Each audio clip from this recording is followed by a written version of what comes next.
Joining us now, the A-Team author, radio talk show host, Fox News contributor Monica Crowley, author, columnist for the Association of Mature Adults, Jedediah Bila, Pulitzer Prize-winning editorial cartoonist, senior editor, Investors Business Daily. Michael Ramirez, good to have you all with us.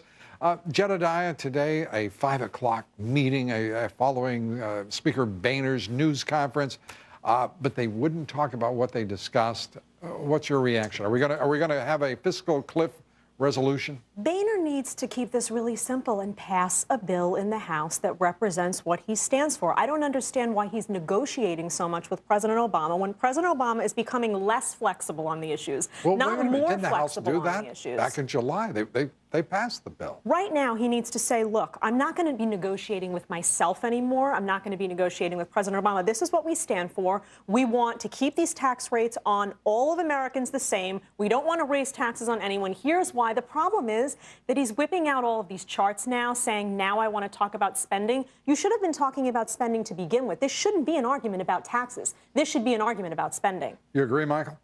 I agree. I mean, look at this administration, the hypocrisy behind them, when they've added $5.3 trillion to the national debt in record time, in 4 years.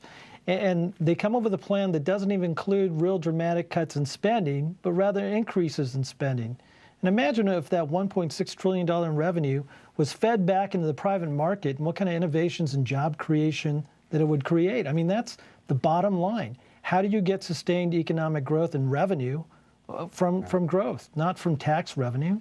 You're going to get $82 billion. It doesn't even touch the deficit.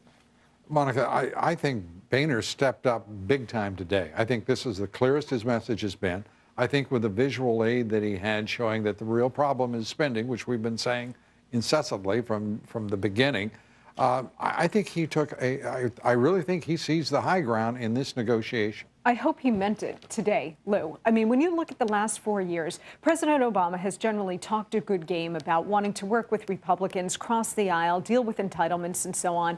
And every time the Republicans run toward him like eager little puppies ready to negotiate in good faith, and every single time the president pulls the rug out at the very end. Breaking our hearts. Breaking our hearts, of course. Look, this time around, coming immediately after the election, I think Boehner feels like he doesn't hold any cards. I was a little bit heartened today to hear what he had to say, as you point out. Really hope he means it, and I hope, as Jedediah says, he is willing to stick to his guns. He's already put nearly $800 billion of revenue on the table. Now he's going to be talking about spending. Jedediah's right. It's a little late in the game to be doing that. But I think this president wants to go over the cliff. I think he wants all of the rates to go up. I think he wants the defense sequester, and I think he's ready to take the nation over.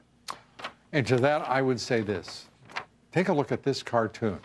Michael Ramirez, if you will. There it is. I love this.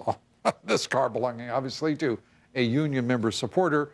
Amongst my favorite bumper stickers, of course, would be "Proud Liberal, Your Money, Our Choice." I love that. If you can see that there, it is terrific. Pro-choice, just not for workers. We'll be taking that up with the A-Team here in just moments. We're coming right back. Talking about Michael's latest editorial cartoon.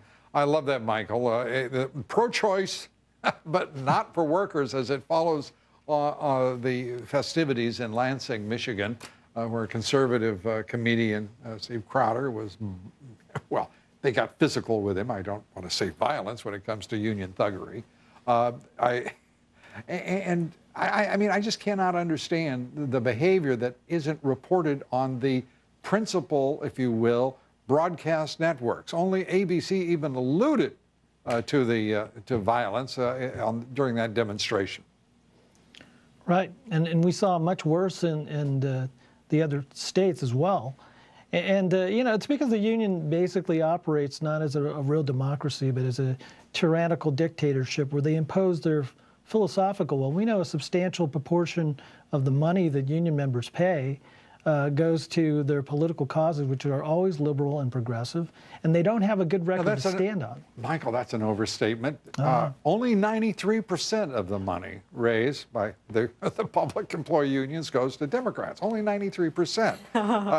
That hyperbolic language, Michael, I think it's incredible. I don't think most people knew that until this week. that it's that stunning a large amount. And remember, the same networks that ignored what just happened to Steven Crowder spent month after month trying to find violence in the Tea Party so that they could have something to report that would besmirch them. Now all of a sudden we have legitimate case of violence, and you have it on video, and they refuse to acknowledge that it's happening. It's amazing to me. And it wasn't just to Steven Crowder. It was to the hot dog vendor who had his entire livelihood stomped on. You had people in a tent with Americans for Prosperity. The tent was torn down by these union thugs. And the reason it's not covered, except by Fox and Fox Business and maybe a few other outlets, but the mainstream media doesn't cover it, is because you're dealing with a very corrupt, incestuous relationship between the unions, the Democratic Party, and the media. They're all on the same ideological page, and they all protect each other. Right. It's a matter of the media trying to insulate the people they support from exposure. Right. And we've seen that not only in the cases of the union, but PolitiFact came out and said that Romney's lie was the biggest lie of the year. I could name about a dozen Obama lies that were far worse. Well, we've got time. No. You don't have that much time, Lou. The idea that Susan Rice has dropped out of this contest for Secretary of State, as it's clear that Secretary of State Clinton is exiting. Is John Kerry, is that a great idea? Because talking about embarrassing moments at a confirmation hearing, his would, despite all the quote-unquote bipartisan goodwill, might have some very awkward moments for this president. I think she would have been a bigger distraction right now. No question about that. But I think a lot of the comments he's made with respect to our troops, this is not going to be someone that folks on the right, that a lot of independents would embrace in this position, in a position of leadership. I think when people were talking about him with respect to the Secretary of Defense, I think a lot of those issues were coming up with respect to how he treated our troops quite poorly over the years in terms of his comments and whatnot. So I worry about him in that position, absolutely.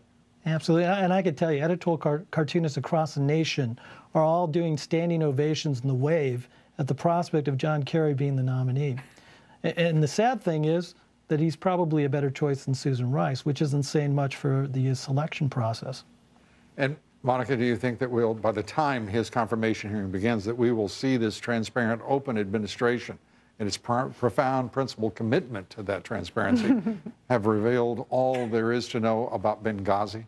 Oh, yes, I think we can really hold out hope that that is going to happen. Look, elections have consequences, and so you're going to get a far-left liberal named John Kerry as Secretary of State, who, when he came back from Vietnam, threw the American troops, his fellow soldiers, under the bus to advance his own career, took his medals, Lou, and threw them back over the White House fence at President Nixon, disrespected the entire enterprise in Vietnam for his own interests. Look, there could be some embarrassing moments for him in this and for the president, but he will be confirmed.